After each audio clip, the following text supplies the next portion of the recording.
Hey everybody, so I have some big developments today. I have been having a really challenging time committing to my food plan, and today I had my second session with Marni about this.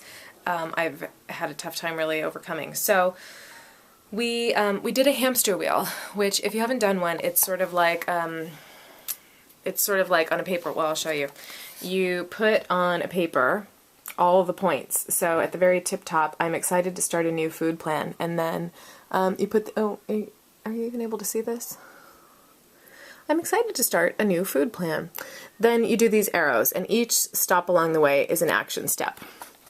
So what it looks like for me is, well, first off, I should tell you that there is this undercurrent in my life of commitment issues. I have always drawn in partners who have commitment issues, and what I've come to find out about myself just today is that I actually have commitment issues, and in drawing people in who also have them, I'm able to blame them rather than take responsibility and look at my part in it.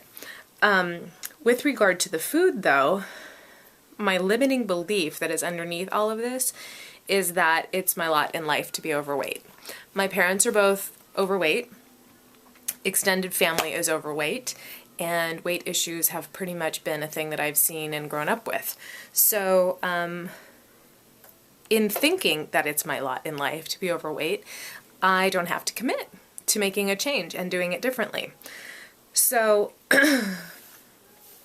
with regard to the hamster wheel, I don't know, do you want to know the steps? For a couple weeks I do well, I feel empowered, I feel like it's easy, then I start to get bored with it, I don't want to do it anymore, whatever it is.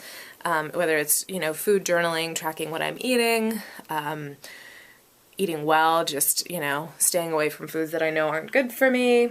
Then I find an excuse, it becomes a should, and when it becomes a should, it becomes easier not to change and not take responsibility. Then I feel bad. I beat myself up. I go into victim mode. Then I go into conflict of like, F this. I don't need to do it. Which is a protection mechanism so that I don't get too depressed about failing. And then I find a way out of having to do it, rationalize, which puts me back into, I'm excited to start a new food plan. So you can see it's kind of a hamster wheel. It's ridiculous. Marni asked me today how much of my, if my energy were in a jar and we could measure it, how much of my energy is spent every day in this hamster wheel.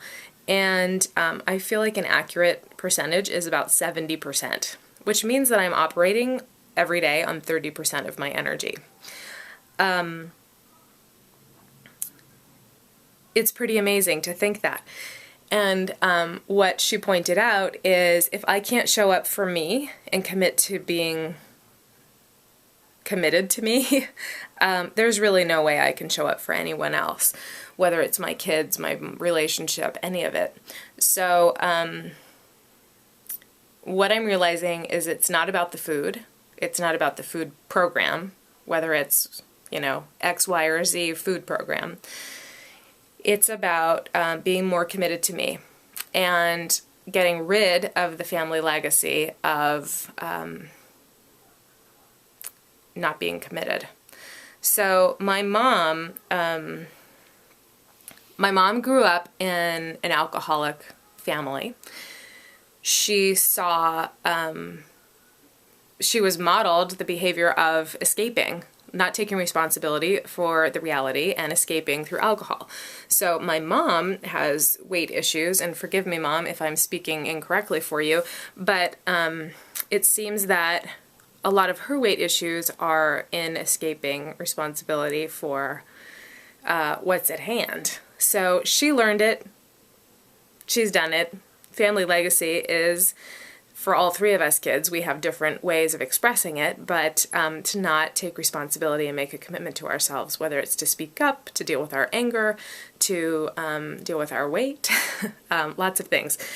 So my commitment now in this program and in this time in my life is to commit to show up for me every day. It's big.